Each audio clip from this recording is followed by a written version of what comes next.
Hi hello నమస్తే, నేను మీ Gopi. Welcome back to our channel. ఈరోజు మన వచ్చరికి వైఎస్ఆర్సీపీ అంతర్జాతీయ ప్రధాన కార్యదర్శి సీమరాజా గారు ఉన్నారు. ఆయనతో మాట్లాడే ప్రయత్నం చేద్దాం. అన్న నమస్తే. అన్న నమస్తే. ఎట్లా ఉన్నావు? బ్రహ్మాండంగా ఉంటాం. మాకేమి ఎగ్జిట్ పోల్స్ వచ్చాయి కదా, ఎట్లా అనిపిస్తుంది? ఎగ్జిట్ పోల్సే కదా వచ్చింది, రిజల్ట్ ఏం రాలేదు కదా.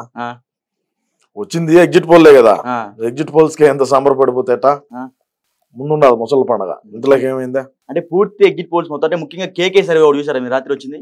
సో అది వచ్చేసరికి పూర్తిగా అంటే ఒక 161 స్థానాలు మొత్తం టీడీపీకి, జనసేనకి, బీజేపీకి వచ్చే అవకాశాలు ఎక్కువ కనిపిస్తున్నాయి అంటున్నారు. 161 170 స్థానాలు ఉంటే 161 ఎట్ వచ్చాయి నీకు? 170 161 వస్తాయి అంట. 161 వచ్చాయి వాళ్ళ సర్వే ద్వారా. మిగతాటి మాకు వచ్చాయి, మిగతాటి మీకు వస్తాయి. గట్టి 18 కూడా రావనుకుంటా. సరే చూద్దాం ఏం జరుగుతుందో. వాడు కూడా చెప్పినాడు, దాన్ని పోయి దానే చెప్పినాడు, అలా చెప్పినాడు అంటే అవ్వదు కదా. అంటే ఇంకా మీరు ప్రజల నిర్ణయమే ప్రజా తీర్పు ఉన్నది. 4వ తేదీ ఎన్ని రోజులు ఉన్నది? 2 రోజులు ఉన్నది. ఈ 2 రోజులకి అంత ఉలికిపాటు ఎందుకు? అంటే దానిపై మీకు నమ్మకం లేదంటారు? లేదనే కదా చెప్తాంది. ఎందుకు కొనేసారన్న మీ టీడీపీ వాళ్ళు? మా టీడీపీ వాళ్ళు అదే వాళ్ళ టీడీపీ వాళ్ళు కొన్నారు, మా వైసీపీ వాళ్ళు కొన్నారు. మా వైసీపీ వాళ్ళు కొన్న సర్వేలు మీకు కనపడవా? మేము కొన్న సర్వేలు కూడా ఉన్నాయి కదా. ఏముండవు చెప్పండి మీరే. ఏ ఉంటాయి అవన్నీ నేను చెప్పాలంటే అడుగుతుంది. సో ఇంకోటి వచ్చేసరికి ఈసారి ముఖ్యమంత్రి కన్నా మంత్రులు హవా ఎక్కువ నడిచింది. అంటే బయట వార్తలు అంటే అక్కడే నడవలేదు. ముఖ్యంగా సజ్జల రామకృష్ణ గారు నడిచింది. సరే ఈసారి మంత్రులు కూడా ఎవరు గెలవరు అంటున్నారు. తెలుసు మరి మీ పార్టీలో ఎట్లా ఉంది? మరి మంత్రులు గెలవని స్థాయికి మీ పార్టీ వెళ్ళిపోయింది. ఎవరు చెప్పారు నీకు? అక్కడ ఉన్న ప్రజలు. ఎవరు చెప్పారు? అక్కడ ఉన్న ప్రజలు. నువ్వు సర్వే చేసావా? చేసాం. ఏ సర్వే? మాదా red TV survey. Red TV సర్వేలో ఏం తెలింది? అక్కడే ఇక్కడున్న మంత్రులు కూడా ఒక్కళ్ళు కూడా గెలిచే అవకాశాలు చాలా తక్కువ ఉన్నాయంట. ఆరా మస్తాన్ గారు చెప్పినాడని నువ్వు అడుగుతున్నావా? ఆరా మస్తాన్ గారు చెప్పినాడని నువ్వు అడుగుతున్నావా అంట? అదేనా? అదే కదా. ఆరా మస్తాన్ అని చెప్పలేము. ఇంకోటి చెప్పారు, మేమే చేసాం. మీరు చేస్తే మీరు చేసుకోండి. మా సర్వేలు మాకు ఉంటాయి, మా ఓటర్లు మాకు ఉంటారు. ప్రైవేట్ సైన్యమే ఉండదని మా సజ్జల చెప్పినాడు. మరి ఏమైతుంది? ఇటాటితో ఖచ్చితంగా 30 సంవత్సరాల పాటు అన్నయ్య అధికారంలో ఉంటాడు. దాంట్లో ఎటువంటి సమస్య లేదు. 30 సంవత్సరాల పాటు ఇంకొక 3 రోజులు అధికారం పోద్దంటున్నారు. సరే చూద్దాం. ఉన్నది కదా 3 రోజులు. ఇప్పుడైనా మా అన్న ఆబద్ధర్మ ముఖ్యమంత్రి కదా. ఏదో కరెంట్ సంబంధించిన విద్యుత్ సంబంధించిన లాస్ట్ అంటే ఆఖరి బాదురు అని మీరు వినే ఉంటారు. ఆఖరి బాదురు అంటే కరెంట్ సంబంధించిన ఒక 10,000 కోట్ల రూపాయలు మరలా ప్రజలపైన ఒక భారం వేస్తున్నారు. అంటే ఈ 3 రోజుల గ్యాప్ లోనే. చూసారు? అది తెలియదు నాకు రాలంగా. అంటే పోయేటప్పుడు కూడా 10,000 కోట్ల రూపాయలు వేసుకుని పోతున్నారు. 10,000 కోట్లు వేస్తాం, 20,000 కోట్లు వేస్తాం అవసరాన్ని బట్టి. ఇప్పుడు 360 కోట్లు సచివాలయం తాకట్టు పెట్టి నా కొడుకులు కరెంట్ మీద భారం వేసేది, లేదంటే ఇంకో దాని మీద భారం వేసేది అదేం సమస్య. అంటే ఇప్పుడు ఆంధ్రప్రదేశ్ లో ప్రతి ఒక్క ప్రజల మీద దాదాపు 2 లక్షల పైన అప్పు ఉంది ఒక్కొక్కటి మీద. ఆయన ఎవరు తెరవాలంటారు? తీర్చుకోండి మీరే. మీ బిడ్డ అన్నప్పుడు మీ బిడ్డ అప్పులు చేసినప్పుడు ఎవరు తీర్చుకోవాలా? ఇప్పుడు ఉన్నావయ్యా, నువ్వేదో అప్పు చేస్తావు, నీ బిడ్డలు అప్పు చేస్తారు. నీ బిడ్డలు అప్పు చేసినప్పుడు నువ్వు తీర్చాలన్నా ఇంకెవరు తీర్చారు? ఎవరు తీర్చారంట చెప్పు. ఎవరు తీర్చారు? తీర్చేది ఎవరు? ఎవరు తీర్చాలా? మరి ఇంకంతే కదా. మీరే ఇంకా పన్నుల రూపంలో కడతారో, లేదంటే ఇంకొక రూపంలోనో ఇంకొక రూపంలోనో కట్టి తప్పకుండా మీరే ఇంకా అప్పులు అయితే తీర్చుకోవాల్సిందే. ఈ ల్యాండ్ టైటిలింగ్ నువ్వు వినే ఉన్నావా? మరి తెలుసు, నాకేం తెలీదు. మరి అడుగుతావే, మా ప్రభుత్వంలో ఉండేది మా విధి విధానాలు మాకు తెలియదు. అంటే నీకు తెలుసా? నాకు తెలియక నాకు తెలుసో తెలియదు పక్కనే పెడితే ప్రజలైతే బాగా ఈసారి బాగా జోష్ మీద ఉన్నారు. మళ్ళా టీడీపీకి అయితే అధికారం తెచ్చుకునే విధంగా ప్రజలు ఓట్లు అయితే వేశారండి ఈసారి. అంటే ఓట్లు వేసిన వాళ్ళు నీకేమన్నా చెప్పినారా? ఓట్లు వేసిన వాళ్ళు నీకు చెప్పినారా? చెప్పారు మా సర్వేలో. మీ సర్వే పక్కన పెట్టాయా? సర్వే పక్కన పెట్టు. లోపలికి పోయి గుద్దినోడు ఎవడు దేనికి గుద్దినాడు ఎవడికి తెలుసు. ఓడు ఫ్యాన్ గుద్ది సైకిల్ గుద్దినానని చెప్పొచ్చాము, సైకిల్ గుద్ది ఫ్యాన్ గుద్దినానని చెప్పొచ్చాము.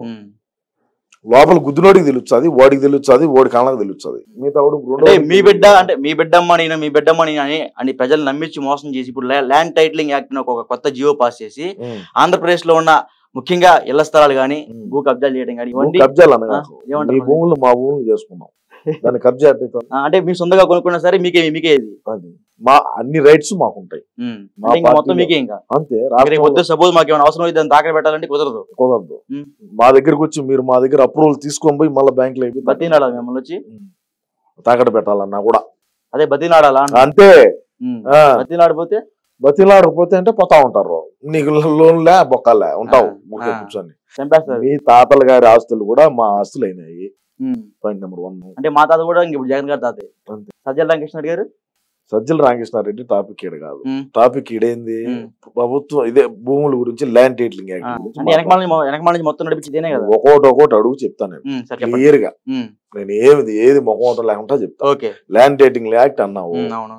మీ భూములు మీ తాతగారి ఆస్తులు కూడా ఉమ్, జగనన్న ఆస్తుల పేరు మీద మార్చుకున్నాము. ఉమ్, ఇప్పుడు 2024లో అధికారంలోకి వచ్చాము. ఉమ్. రాజధాని వస్తారా కట్టాలా? అప్పుడు మీకు కాన్ఫిడెన్స్ అయిపోయింది. రాజధాని కట్టాలా? ఎక్కడ కట్టాలా? రాజధాని Floating కట్టాలా? bridge మీద? 3 రాజధానులు కట్టాలి. అదే బయట ఏమంటారంటే ప్రజలు మెంటలా ఏమయ్యా నీకు? ఫ్లోటింగ్ బ్రిడ్జ్ మీద ఫ్లోటింగ్ బ్రిడ్జ్ రాజధాని మీద కడుతున్నారంట. ఫ్లోటింగ్ బ్రిడ్జ్ మీద రాజధాని ఎవడు చెప్పాడు నీకు? ఏ లింగడ చెప్పినాడు చెప్పు? తోడుకోరా, ఉమ్, నా ముందర తోడుకోరా. ఎవడు చెప్పినాడు? నా ముందర తోడుకోరా. చెప్తాను. ఎవడు చెప్పినాడు నీకు? ఆ, ఎవడు చెప్పింది ఫ్లోటింగ్ బ్రిడ్జ్ మీద కడతానని? ఉమ్, ఫ్లోటింగ్ బ్రిడ్జ్ మీద ప్రమాణ స్వీకారం చేస్తామని చెప్పినారు. ఉమ్. అర్థమైందా? ఎట్లా అంటే దాని మీద ప్రమాణ స్వీకారం చేస్తా ఉంటారు. అర్థమైందా నీకు? ఆ, ఇప్పుడు నువ్వు ల్యాండ్ టైటిలింగ్ యాక్ట్ అడిగినా కాబట్టి చెప్తున్నా. ఉమ్, పోలవరం కట్టాలా? రాజధానులు 3 రాజధానులు కట్టాలా? ఉమ్, యాడ్ నుంచి వచ్చాయి లెక్కలు. ఉమ్, రాష్ట్రంలో ఆదాయం లేదు. ఉమ్, ఉన్న పరిశ్రమలు మాకు కమిషన్ కట్టలేదని దొబ్బినాం తరిమి. ఉమ్, అన్ని మూతపడేటువంటి పరిస్థితి. ఉమ్, కొత్తగా మేము పెట్టుబడులు పెడతామనే ఓడు 1 రూపాయి పెట్టుబడి పెట్టేదానికి రాలా. ఉమ్, ఇంకేం చేయాలా? ఉమ్. ఏం- ఇంకా ఇలా జనాలు ఏం- మొత్తం దొబ్బేస్తారా? ఏం చేయాలా? రాష్ట్రాన్ని ముందుకు నడిపిద్దా? ఉమ్, వ్యవస్థను ముందుకు నడిపిద్దా? ఉమ్, అధికారులకు జీతాలు ఇద్దా? ఉమ్, ప్రభుత్వ ఉద్యోగులకు మేము సకాలంలో జీతాలు ఇవ్వలేకపోయినా ఉమ్. ఏదో ఒక టైంలో అయితే ఇద్దా? అదే అందుకని ఇంక జనాలు మరి ఆస్తి దొబ్బేస్తారా అంటున్నా. అవును ఆ. అవును. ఏమైతుంది? పెరుగుతారా? పెరుగుతారో లేదు రేపు పొద్దున మరి చూస్తారు. చూద్దాం పెరిగినప్పుడు చూద్దాం. ఏమైతుంది? ఆ విశాఖని అయితే బోడిగుండు చేశారంట కదా. చేస్తాము. ఉమ్, 151 సీట్లు ఇచ్చినప్పుడు ఉమ్, బోడిగుడు కాకంటే అసలే లేకంటే అక్కడ చేస్తాం. ఏందంట? ఉమ్. అంటే 3 రాజధానులు అంటున్నారు కదా. అంటే ఉమ్. ఒకసారి గెలిపించినందుకు 3 రాజధానులు చేస్తున్నారు. ఉమ్. మళ్ళీ ఇప్పుడు గెలిపించారు 4 రాజధాని పులివెందులు. ఆరు చేస్తారు. 4 రాజధాని పులివెందులు చేస్తాం. 6 చేస్తారు అప్పుడు. పులివెందులను ఆదర్శంగా తీసుకొని రాష్ట్రంలో ఉండేటువంటి వ్యవస్థలన్నీ కూడా పనిచేయాలని జగన్ అన్న చెప్పినాడు. నీకు తెలుసో తెలియదు, ఒకసారి తెలియకుంటే చూసుకో. అప్పుడు మొత్తం 4 అయితేయా 6 4 అయితేయా? అయితే అంటే చెప్పేదంటే ఒకసారి గెలిచారు 3 చేస్తాను అన్నాడు.